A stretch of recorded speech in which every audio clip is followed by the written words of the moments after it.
a lovely delivery in from Wولتي. Hello, I'm Adrian Clark and welcome along to a breakdown special. In the series so far, we've already spoken to Alex Zinchenko and Leandro Trossard, and today I'm delighted to welcome Leah Wولtyi. Leah, thank you so much for sparing the time with us today. And I've got to start with congratulations, Swiss Player of the Year for the second time. Well done. Thank you so much. Thanks for having me. You must feel really, really proud to have picked up that award. Yeah, it was a special moment. I think playing for your own country is something which makes you proud, and seeing Granit as well was nice to see him again, and I think just shows that you kind of appreciate it with what you're doing, and it gives you an extra motivation to keep working hard. I imagine it was nice to see Granit again, and you know, he won the Men's Player of the Year, you won the Women's Player of the Year. You know, how did you get on with Granit? I always admired him. I think he is a very special character. I think he didn't only have good times, he had tough times in his career, and he always managed to get through them and to come back even stronger, and he's a great player, showing it now in Germany as well. In terms of your tactical role, you're evolving into a position that Granit Xhaka used to occupy quite a lot, actually, in terms of coming out and towards the left-hand side, aren't you, in the build-up phase? Talk us through that change. Yeah, it's true, it has changed a bit this season, and we're trying to fill up the opposite pocket a little bit more. We're trying to overload the sides, and I think this season I've been a bit more in this position. I'm trying to force myself a bit. It's something I haven't really done before, but it's fun. You're involved a bit more in goal-scoring action. You seem very, very comfortable over on that left-hand side. You're very two-footed, aren't you? Is that something that's always been the case, or? Well, I guess not always, but we started to train that pretty early. I think that boarding school we went to, I always make jokes about it, but it was actually true when we didn't use the weaker foot in a passing drill, then we had to do extra push-ups. Okay. So we were a bit like forced to do it, but I think as a kid, when you learn it early, I think it helps you later as well. That's a good note for any coaches out there to get the kids practicing on the wrong feet, isn't it? So going back to this position, you're creating a lot of triangles. Obviously, you're coming over to the left. It's releasing, say Katie McCabe to push further forward with Caitlin Ford. You're creating these triangles. Is this a byproduct of the struggles earlier on in the season where you were finding it difficult maybe to break down defensive opponents? Yeah, I think we've seen that we had to play a lot against lower blocks, and we had to try to find better options to create chances, and I think that was a part we were missing. We couldn't really create overloads in the opposite pocket, so I think right now that gives us a little bit more movement. It makes us a little bit more unpredictable. It's a lot more communication, I'd imagine, than when you're just sat there in a single pivot.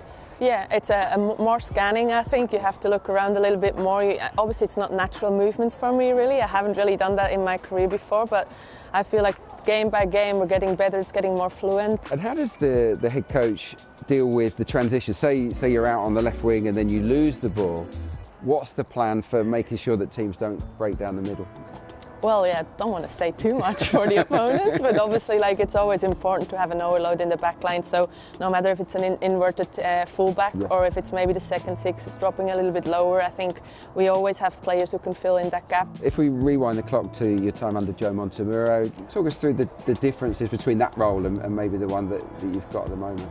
My game is just a little bit more aggressive. I think more counter-pressing movements. I'm a bit more in higher advanced positions where I can win balls back a bit higher up the pitch. I think with the ball I can just also be a bit more brave, because we have other options to cover that central position or that central area on the pitch. Football changed with Jonas. I think it's a more attacking-minded football, where with Joe we had a bit more possession-based football. You're quite bold at the moment, you're quite adventurous, yet you've got a number 10 now that is really a striker, you know, whether it's Viv Miedemar or Frida Marnum, somebody like that. It's very, very attack-minded. We are a very attacking-minded team. I think if you watch us, you can see that everybody wants to be in the box, everybody wants to make the run. Sometimes we're maybe a little bit forcing it, or in the last months when we analysed our games, there were moments we could have maybe retained the ball a little bit longer and keep possession a little bit longer, but I think it's something we can improve. What's the secret to making that work against the toughest teams? When you're in those big games against your Chelseas, Manchester City, Manchester United, there's a little bit more risk and reward in there, isn't there? How are you intending on sort of working it in those games?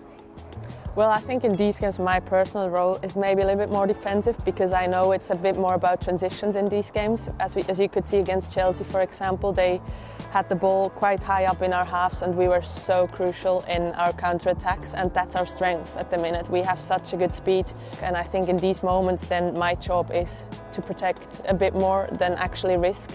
But again, like I try to then have good balls forward where we can actually create good counter-attacks. Just thinking about you're in a really good position having been here so long now, 5.5 seasons. I know it's hard to compare teams. How do you see the current group compared to maybe the group that you started with? Well, it's not only the group of players, it's I think the whole picture. Where's the club at, the staff members, the whole team we created here at Arsenal. But I think right now we probably have the biggest squad we ever had.